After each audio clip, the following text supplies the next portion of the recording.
అందరికీ నమస్కారం. ఈరోజు అన్న క్యాంటీన్ తో ఆకలికి ఫుల్ స్టాప్ పెట్టింది తెలుగుదేశం జనసేన భారతీయ జనతా పార్టీ ప్రభుత్వం. గతంలో చంద్రబాబు నాయుడు గారు ముఖ్యమంత్రి ఉన్నప్పుడు 2018లో అన్న క్యాంటీన్ ప్రారంభించడం జరిగింది. దాంట్లో భాగంగా 203 అన్న క్యాంటీన్లు ఆనాడు ప్రారంభించాం. బాబు సూపర్ 6 హామీల్లో కూడా అన్న క్యాంటీన్ గురించి మాట్లాడటం జరిగింది. దాంట్లో భాగంగా 2వ హామీ కూడా ఈ రోజు తెలుగుదేశం జనసేన భారతీయ జనతా పార్టీ అధికారంలోకి వచ్చిన 100 రోజులు పూర్తి కాకుండా ముందల్నే పూర్తి చేస్తాం జరిగింది. ఆగస్టు 16న 100 అన్న క్యాంటీన్లు ప్రారంభించాం. మిగతా అన్న క్యాంటీన్లు కూడా యుద్ధ ప్రాతిపదికంగా మేము ప్రారంభిస్తాం. గతంలో మనం చూసాం, జగన్మోహన్ రెడ్డి గారు ముఖ్యమంత్రి అయిన తర్వాత ఒకే ఒక సంతకంతో అన్న క్యాంటీన్ కి ఫుల్ స్టాప్ పెట్టారు. ఆనాటి మున్సిపల్ అడ్మినిస్ట్రేషన్ శాఖ మంత్రి గారిని కౌన్సిల్లో నేను నిలదీసినప్పుడు 2019 సెప్టెంబర్ అక్టోబర్లో మేము మళ్ళీ అన్న క్యాంటీన్ ప్రారంభిస్తాము అని ఆయన చెప్తాం జరిగింది. ఫ్లోర్ ఆఫ్ ద హౌస్ లో చెప్తాం జరిగింది. కానీ దానికి ఊసే లేదు. ఎప్పుడన్నా అడిగితే ఖర్చు ఎక్కువ అవుతుందంటారు. ఈ సభాముఖంగా ప్రజలందరూ విషయం ఆలోచించుకోవాలి. జగన్మోహన్ రెడ్డి గారు ఆయన ఫోటో మన ఇంటి పట్టాలు భూ పట్టాల పైన, అదేవిధంగా సర్వే రాయల పైన వేసుకునేదానికి సుమారుగా 700 కోట్ల రూపాయలు ఖర్చు పెట్టారు. ఇంకో పక్కన ఆయన ఉండేదానికి విశాఖపట్నం ఋషికొండలో 500 కోట్ల రూపాయలు ఖర్చు పెట్టి ఒక అద్భుతమైన ప్యాలెస్ కట్టుకుంటాం జరిగింది. ఇంతేకాదు, ఆయన సొంత పేపర్, అందుకే సాక్షి వచ్చారా లేదా అని అడిగిన, సొంత పేపర్ సాక్షికి ఎవరికి రాని యాడ్స్ 50% ఐఎన్పిఆర్ బడ్జెట్ ద్వారా సుమారుగా 400 కోట్ల రూపాయలు 5 సంవత్సరాల్లో ఆయన సొంత పేపర్ కి ఇచ్చుకుంటాం జరిగింది.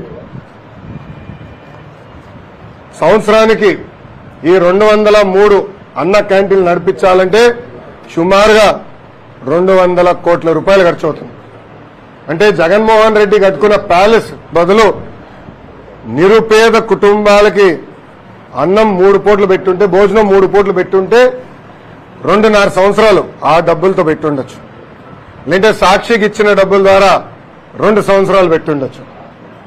లేదంటే ఆయన రాలేసుకున్నాడే, ఇది సర్వే రాలు, లేదంటే ఆయన మొహం పెట్టుకున్నాడే ఏదో మన ఇది పాస్బుక్ మైన, దాని ఖర్చు పెట్టి బదులు అన్న క్యాంటీన్ కానీ డబ్బులు పెట్టుంటే 3 సంవత్సరాలు నడిపించుండొచ్చు, 3.5 సంవత్సరాలు నడిపించుండొచ్చు. ఈ సభాముఖంగా ప్రజలందరినీ ఆలోచించమంటున్నా. విశ్వవిఖ్యాత నరసార్వభౌమ స్వర్గీయ నందమూరి తారక రామారావు గారు పదే చెప్పారు, పేద ప్రజలే మా దేవుళ్ళని. నాడు నేడు ఎప్పుడు తెలుగుదేశం జనసేన భారతీయ జనతా పార్టీ నిరుపేద కుటుంబాల గురించి ఆలోచిస్తుంది. దాంట్లో భాగంగా మూసేసిన అన్న క్యాంటీన్ తిరిగి మేము ప్రారంభించాం. ఈరోజు ఎక్కడ బాధ వేస్తుందంటే, వైకాపా పార్టీకి చెందిన ఒక ఎమ్మెల్యే పేదవాళ్ళని ఎగతాళి చేస్తూ బిచ్చగాలని ప్రశ్నించారు. చాలా బాధ వేస్తుంది. మీరు చేతగానోళ్ళు, మీరు నిరుపేద కుటుంబాలకి 3 పూట భోజనాలు పెట్టలేని అసమర్థులు. మీరు నిరుపేద కుటుంబాలను అవమానించే హక్కు ఎవరిచ్చారని అడుగుతున్నారు. వాళ్ళ ఎమ్మెల్యే మాట్లాడతారు, కానీ ఈ ఫేకు జగన్ ఎక్కడ మాట్లాడు, ఒక్క మాట మాట్లాడు, ఖండించడు. ఈరోజు ప్రజలందరినీ ఆలోచించమంటున్నారు. ఏ పార్టీ, ఏ ప్రభుత్వం నిరుపేద కుటుంబాల గురించి ఆలోచిస్తుంది? ఏ ప్రభుత్వం పెత్తందారుల గురించి ఆలోచిస్తుంది? ఈరోజు మంగళగిరి ప్రజలు నన్ను పెద్ద మెజారిటీతో ఆశీర్వదించారు, దీవించారు. నా పైన బాధ్యత చాలా పెరిగింది.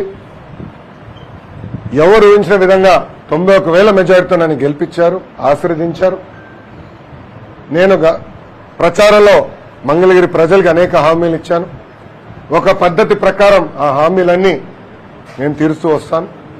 నా లక్ష్యం ఒక్కటే, మాకు 5 సంవత్సరాలున్న ఇచ్చిన హామీలు తీర్చడానికి మొదటి 3 సంవత్సరాల్లోనే ఇచ్చిన హామీలన్నీ నిలబెట్టుకోవాల లక్ష్యంతో మంగళగిరిలో నేను పనిచేస్తున్నాను. తప్పనిసరిగా చేస్తాను. ప్రధానంగా మంగళగిరికి వచ్చేయాల చాలా మంది నిరుపేద కుటుంబాలు దశాబ్దాలుగా వచ్చి ఇక్కడ భూముల్లో నివసిస్తున్నారు. ఆ భూములకి శాశ్వత భూ హక్కు కల్పించే ఆ పత్రాలు అందించమని కోరారు. ఆ ప్రక్రియ ఇప్పటికీ ప్రారంభించాను. ఇంతేకాకుండా మా చేనేత సోదరులకు ఏకంగా జీఎస్టీ కూడా రద్దు చేస్తే బాగుంటుందని నన్ను కోరారు. అది మా ఆర్థిక శాఖ మంత్రి నిర్మలా సీతారామన్ గారితో చర్చించారు. నిన్న స్పీచ్ లో కూడా నేను చెప్పా, ఒకవేళ కేంద్ర ప్రభుత్వానికి ఏమైనా ఇబ్బందులు ఉంటే రాష్ట్ర ప్రభుత్వమే జీఎస్టీ చెల్లిస్తుందని హామీ ఇచ్చాను.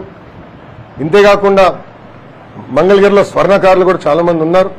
వాళ్ళ కోసం జెమ్స్ అండ్ జ్యువెలరీ పార్క్ ఏర్పాటు చేస్తాం.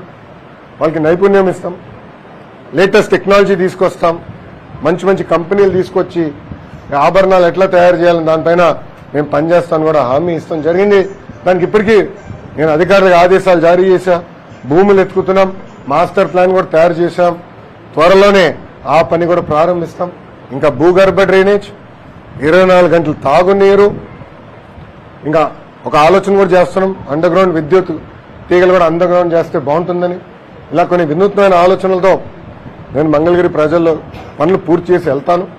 ఇచ్చిన ప్రతి హామీ తూచా తప్పకుండా నిలబెట్టుకునే బాధ్యత తెలుగుదేశం, జనసేన, భారతీయ జనతా పార్టీతో పాటు వ్యక్తిగతంగా మీ ఎమ్మెల్యే మీ లోకేష్ తీసుకుంటాడని ఈ సభాముఖంగా హామీ ఇస్తూ, ఇప్పుడు మీడియా మిత్రులు కానీ ప్రశ్న ఉంటే దానికి సమాధానం చెప్పేదానికి సిద్ధంగా ఉంది. అన్నా క్యాంటీన్లో ప్రజల భాగస్వామ్యం కావాలి, ఆర్థికంగా కొంత స్థిరపడిన వాళ్ళు ముందుకు రావాలని చంద్రబాబు గారు పిలుస్తున్నారు, మీరేం చెప్తారు సార్?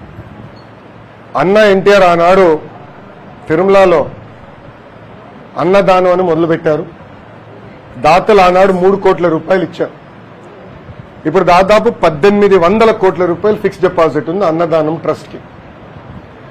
దాని ద్వారా ప్రభుత్వాలు మారినా అక్కడ భక్తులు వెళ్తే 3 పూట్ల హాయిగా భోంచేసే, ఉచితంగా భోంచేసే హక్కు వాళ్ళు కల్పిస్తున్నారు. అదేవిధంగా ఎందుకంటే ప్రభుత్వాలు మారినప్పుడు మనం చూసాం, వేరే ప్రభుత్వం పొరపాటున వస్తే ఏం చేశారో మనం అందరం చూసాం. అది జరగకుండా పర్మనెంట్ గా అన్న క్యాంటీన్ అనేది నడవాలి. దానికి ప్రత్యేకంగా ట్రస్ట్ ఏర్పాటు చేద్దాం. ఎవరు దాతలు వచ్చి వాళ్ళు డబ్బులు ఇస్తే బాగుంటుందని గౌరవ ముఖ్యమంత్రి గారు ఇప్పటికీ పిలిపిచ్చారు. దాంట్లో భాగంగా ఒక కుటుంబం ఇప్పటికే 5 కోట్లు 6 కోట్ల రూపాయలు ఇచ్చారు. నెలకి 1 కోటి రూపాయలు ఇస్తున్నారు. మా తల్లి భువనేశ్వరమ్మ కూడా మొన్న గౌరవ మున్సిపల్ అడ్మినిస్ట్రేషన్ శాఖ మార్చులు నారాయణ గారికి 1 కోటి రూపాయలు చెక్ కూడా ఇస్తాం జరిగింది. ఇట్లా అందరూ ముందలు రావాలి. ఇదొక పవిత్రమైన బాధ్యత మంది. ఆకలి లేని ఆంధ్ర రాష్ట్రం తీర్చిదిద్దాల్సిన బాధ్యత మనందరి పైన ఉంది. కలిసికట్టుగా మనం అది సాధించగలుగుతాం. ప్రభుత్వ ఆలోచన ఒకటే, ఒక ట్రస్ట్ ఏర్పాటు చేయాలి, ఫిక్స్డ్ డిపాజిట్ ఉండాలి. ప్రభుత్వాలు పొరపాటున మారినా ఎట్టి పరిస్థితుల్లో అన్నా క్యాంటీన్ అనేది ఆగకూడదు. ఆ లక్ష్యంతో ముందు చూపుతో చంద్రబాబు నాయుడు గారు పిలిపించారు. మీరు విద్యాశాఖ మంత్రిగా ఉన్నారు. మీ యొక్క నియోజకవర్గంలో ప్రభుత్వానికి సంబంధించిన డిగ్రీ కాలేజీలు కానీ పాలిటెక్నిక్ కాలేజీలు కానీ 6th to 10th క్లాస్ సంబంధించి ప్రభుత్వం ఒక్క కాలేజీ కూడా లేవు. సో వాటిని ఏర్పాటు చేసే అవకాశాలు ఉన్నాయా? అమ్మా, ముందల ఇప్పుడు ఉన్న స్కూల్స్ కాలేజెస్ ని బలోపేతం చేసే బాధ్యత నేను తీసుకుంటున్నా. ఎందుకంటే ఇప్పుడు ఆంధ్ర రాష్ట్రంలో చూస్తే ప్రభుత్వ డిగ్రీ కళాశాలలో అడ్మిషన్స్ 50% మాత్రమే ఉంది. సో అడ్మిషన్స్ పెంచాల్సిన బాధ్యత ఒక విద్యాశాఖ మంత్రిగా నా పైన ఉంది. అదేవిధంగా స్కూల్స్ వచ్చేగల ఈ ప్రభుత్వం చేతగానితనం వల్ల గత 2 సంవత్సరాల్లో 2 లక్షల మంది విద్యార్థులు తగ్గిపోయారు ప్రభుత్వ పాఠశాలలు. లోవెస్ట్ ఎవర్కి వచ్చేసాం. గత 10 సంవత్సరాల్లో లోవెస్ట్ ఎవర్కి వచ్చేసాం. సో నాణ్యమైన విద్య అందించాల్సిన బాధ్యత ప్రభుత్వం పైన ఉంది. దానికి టెక్నాలజీతో జోడించి కూడా చేయాలన్న లక్ష్యంతో మేము పనిచేస్తున్నాం. ప్రభుత్వంలో కూడా చాలా క్లియర్గా ఈ ఎంఈఓస్, ఉపాధ్యాయులు టీచింగ్ అవుట్కమ్స్ పైన ఫోకస్ చేయాలి. ప్రైవేట్ రంగంతో పోటీ పడాలని నేను చాలా స్పష్టంగా చెప్పా. ఇన్ఫ్రాస్ట్రక్చర్ మెయింటెనెన్స్ అంతా కూడా ఎస్టేట్ మేనేజర్ అనే పేరుతో మనం కోఆర్డినేట్ చేయాలని ఇప్పటికీ నిర్ణయించుకున్నాం. సో నేను మంత్రి ఇంకా 100 రోజులు కూడా అవ్వలేదు. ఇంకా నాకు సబ్జెక్ట్ మీద గ్రిప్ రావాల్సిన చాలా అవసరం ఉంది. ఎందుకంటే కేజీ నుంచి పీజీ స్కిల్ డెవలప్మెంట్ కూడా నాకు కింద ఉంది కనుక నేను మొత్తం ఇప్పుడు సమీక్షలు చేస్తున్నాను. కొంచెం విద్యా వ్యవస్థని సెట్ చేయాల్సిన బాధ్యత నా పైన ఉంది. తూచా తప్పకుండా నేను చేస్తాను. జగన్ ఎక్కడ మీటింగ్ పెట్టినా ఎక్కడ మాట్లాడినా ముందు మీ శాఖకు సంబంధించి తల్లికి వందనం గురించి మాట్లాడుతున్నారు. 15,000 ఎంతమంది అంతమంది ఇస్తామని విమర్శ చేస్తున్నారు. దాని గురించి ఆల్రెడీ మీరు అసెంబ్లీలో క్లారిటీ ఇచ్చారు. అయినా కానీ వాళ్ళు విమర్శ చేయడం ఎలా చూస్తారు? జగన్మోహన్ రెడ్డి గారు సైకో అనుకున్న ఇన్నాళ్ళు, ఇప్పుడు ఫేక్ కూడా. అంటే ఒక అబద్ధాన్ని 10 సార్లు చెప్తే నిజమవుతుందని సామెత ఉంది. అట్లా చెప్తా ఉంటారు అబద్ధాలు. అందుకే ఫేక్ జగన్ అని ముద్దుగా పేరు పెట్టిన. మీరు చూస్తే మన ఎన్డీఏ ప్రభుత్వం వచ్చిన తర్వాత రోజుకు ఒక అబద్ధం వాళ్ళు చెప్తారు. ఒక ఉదాహరణ, అంబేద్కర్ గారి విగ్రహం దగ్గర అక్కడ ఏమైంది? అంబేద్కర్ గారి పేరు కన్నా జగన్మోహన్ రెడ్డి గారి పేరు పెద్దగా ఉంది. బాధపడిన కొంతమంది దళిత యువకులు వెళ్ళి అది పీకేశారు. ఏం పీకేశారు? జగన్మోహన్ రెడ్డి గారి పేరు పీకేశారు. తొలగించింది జగన్మోహన్ రెడ్డి గారి పేరు, ఇంకేం చేయలేదు వాళ్ళు. ఒక ఇటుక ఎరగలేదు అక్కడ, ఒక చెట్టుకి ఎలాంటి ఇబ్బంది లేదు. కానీ ఇప్పుడు అది పెద్ద గోల్ చేస్తున్నారు, ఏదో అయిపోయింది. ఈ సభాముగా అడుగుతున్న వాళ్ళందరినీ, విదేశీ విద్య అంబేద్కర్ గారి పేరు పెట్టింది ఆనాటి ప్రభుత్వం, తెలుగుదేశం ప్రభుత్వం.